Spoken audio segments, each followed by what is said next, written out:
Hi. You guys will give me a second. I'm just going to update my Facebook status. Which I assume the rest of you are doing as well. Yeah, there we go. All right. I would like to apologize for having made up 2 words for my title. I just couldn't figure out the way to get it shortened enough for the world that we live in. And so there's 2, and I promise not to make up any more titles or any words in the progress of my talk here. When I got here yesterday, I encountered about 4 different people who had amazing ideas about the subject that I'm attacking here. And I started taking all kinds of notes and realized that there were about 4 talks inside of one. And the consequence of that is that I ended up with all these cross-cutting ideas, and in order to avoid giving like a Muammar Gaddafi-length talk here, I am actually going to pay very close attention to my notes. We're going to start with Henry David Thoreau. And this quote, "We are eager to tunnel under the Atlantic and bring the old world some weeks nearer to the new. But perchance the first news that will leak through into the broad, flapping American ear will be that Princess Adelaide has the whooping cough." This was Thoreau talking about the laying of the transatlantic cable in 1837, which would enable the first telegraphs between Britain and the United States. And obviously pointing to a very early version of the critique that faster information is not always meaningful or substantive information.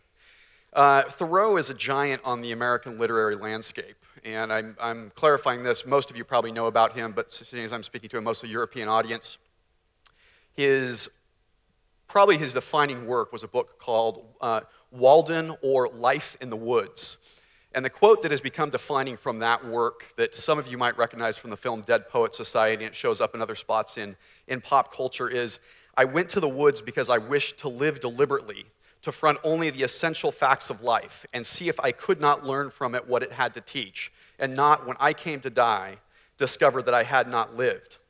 So in a sense, Walden, in its emphasis on living deliberately and eliminating triviality, is kind of a 19th century anti-Twitter manifesto that's still echoing into the 21st century. And having had this, I thought it would be interesting to see what we might have got out of Henry David Thoreau had he lived in the 21st century and spent a lot of time on Facebook. And there's his page, and that's probably the type of thinking that we would have had. This is really a talk about 3 things for me.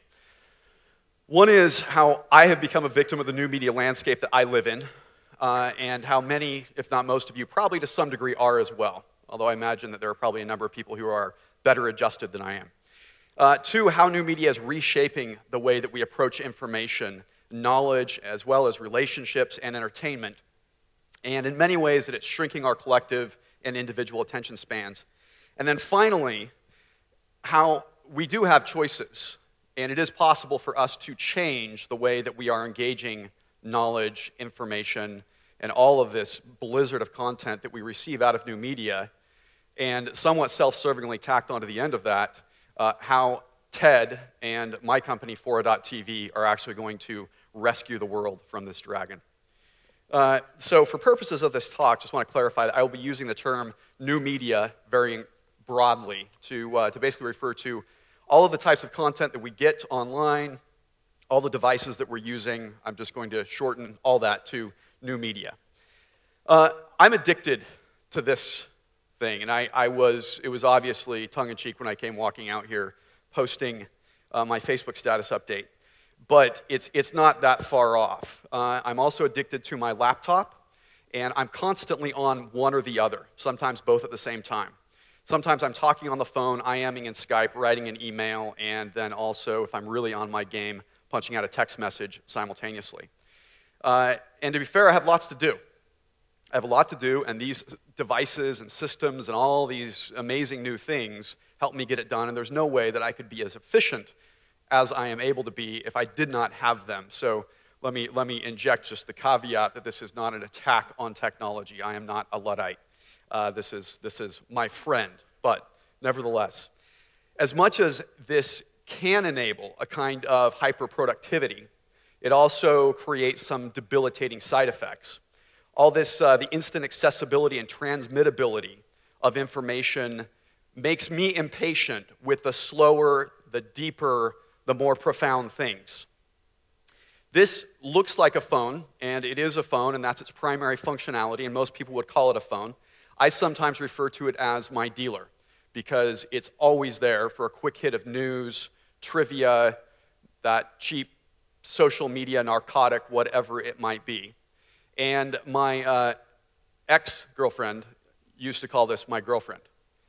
Not that long ago, I was hiking through some Rocky Mountain scenery in Colorado, actually, and there was just this incredible panorama around me, this amazing aspen trees as far as the eye could see, and granite and wildflowers. It was midsummer in the high Rocky Mountains, and I had my phone with me, and it was getting a strong signal, thank you, AT&T. And I was listening, I had my headphones on, nature-enhancing music at robust volumes, and I was taking them out and taking phone calls and getting stuff done and really just in command of information and kind of feeling like I was the realization of modern man. I was in the middle of nature, absorbing it, experiencing it well at the same time, totally in control of my domain outside of that world. And as I got off the phone call with a colleague back in San Francisco, discussing our latest content partnership, I turned and I saw two other hikers standing maybe 10 feet from me, and they were very excitedly flipping through some photos on a digital camera that they'd obviously just taken. And so I kind of went and peeked over their shoulder, and I saw this.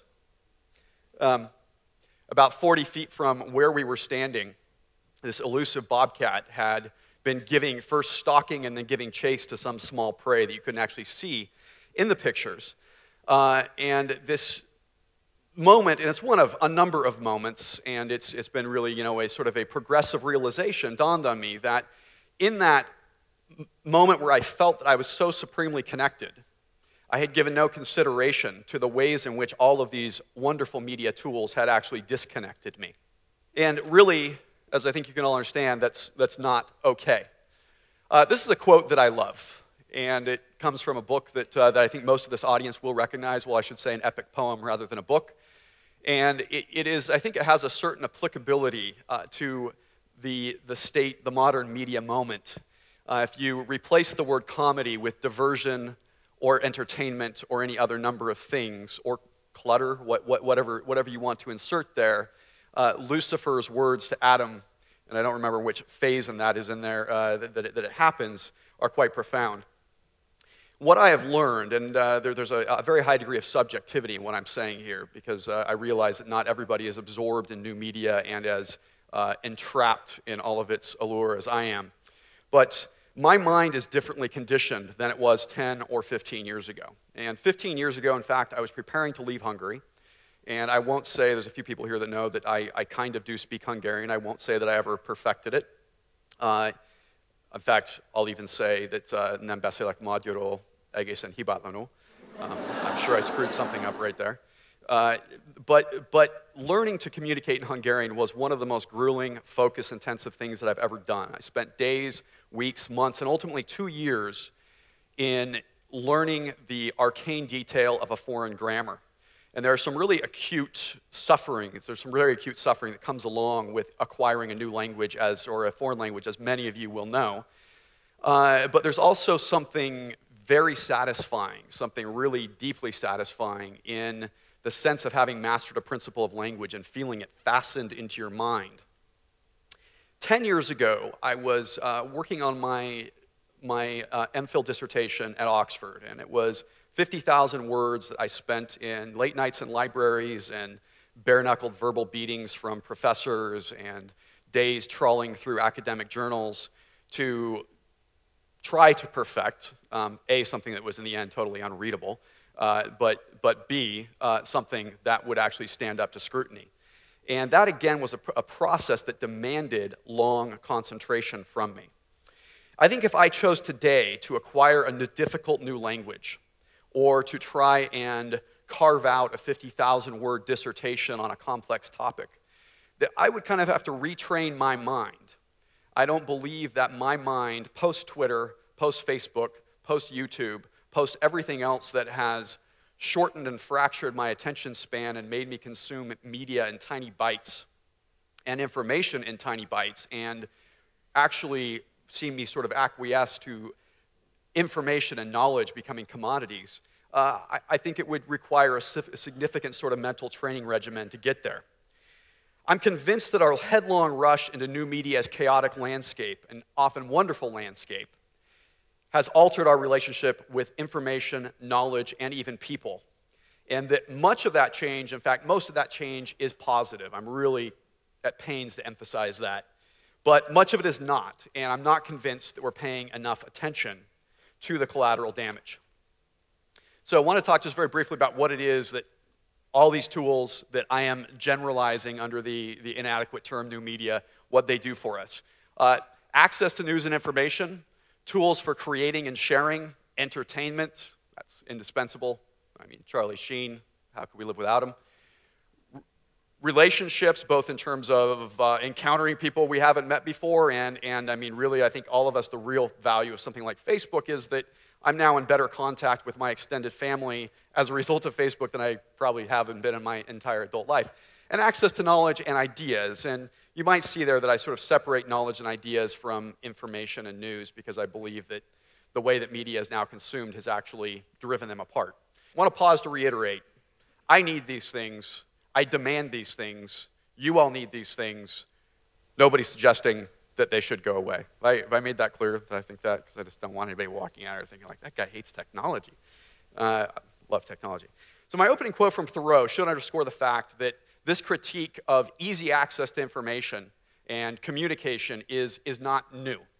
Socrates actually worried that the advent of widespread writing would undermine memory. The exercise of memory would somehow be decreased by the spread of writing. And yeah, there is actually a certain logic there, although we can see in the broader view that it wasn't like a great critique, which hopefully nobody is doing with this talk 2,000 years from now.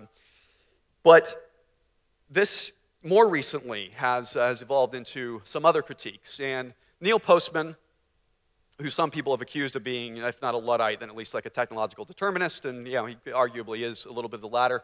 But Neil Postman wrote this book, Amusing Ourselves to Death.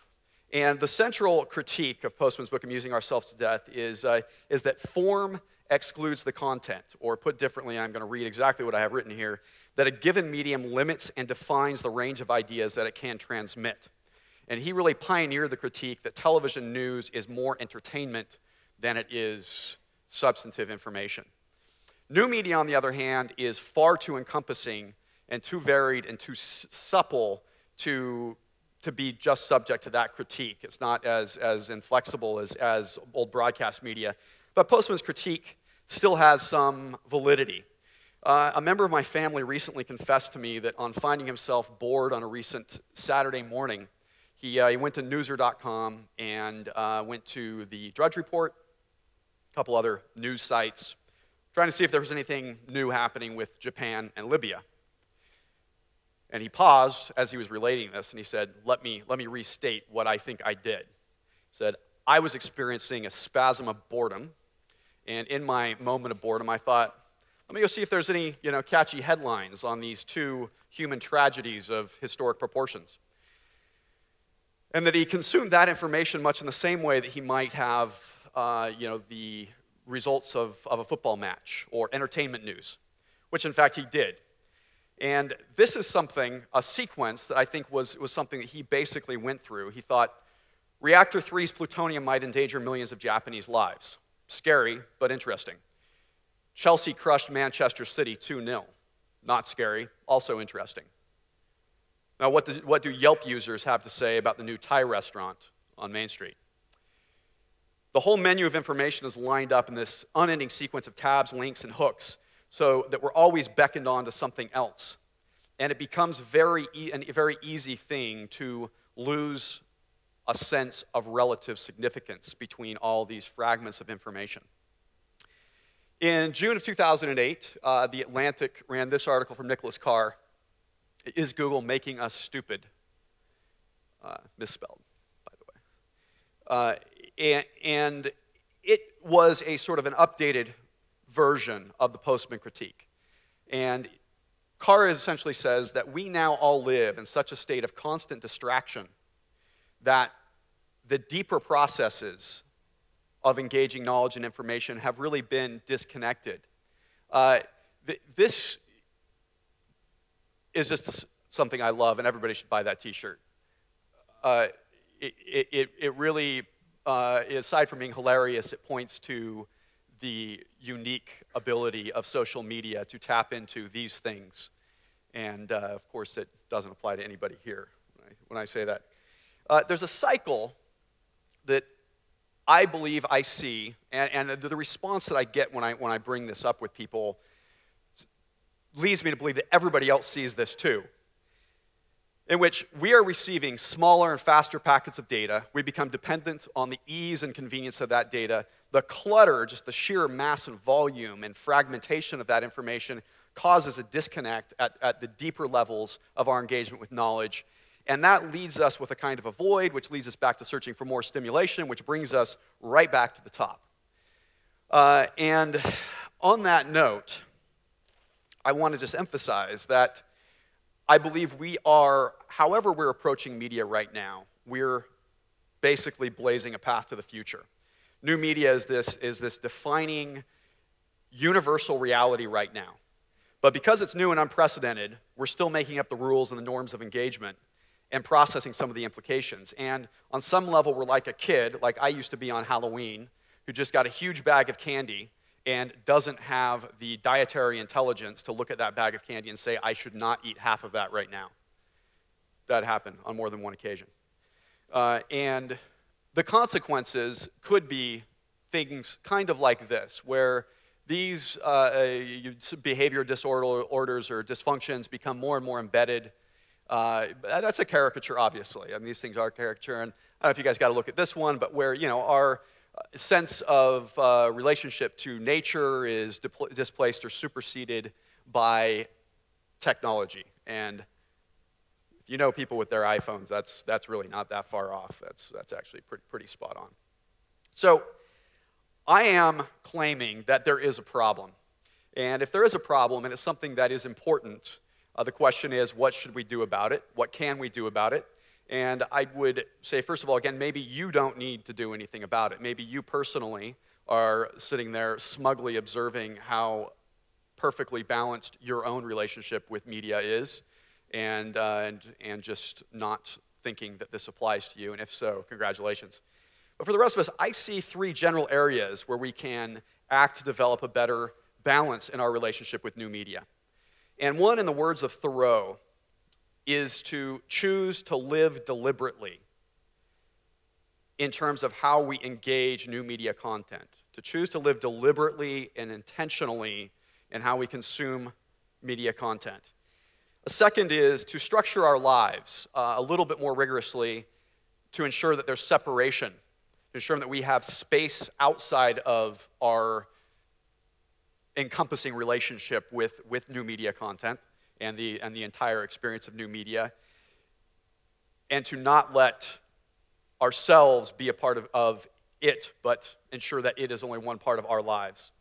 And then finally, adopting exercises that promote meaningful engagement with real people and real ideas and real living knowledge.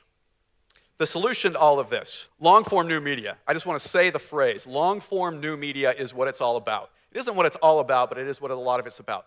Media that comes to us in these short little packets is not all the media that's out there. And if we want to regain our attention spans and rebuild our relationship with deeper forms of knowledge, then we need to be engaging stuff like this, and yes, that is us, Fora.tv, please visit it, and yes, TED is also in that same picture, that same category, Audible, IQ2, Kindle, anything that allows you to access books, well, working with new media.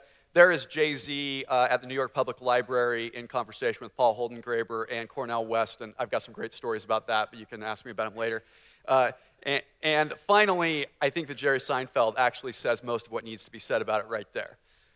This is kind of where it's gone.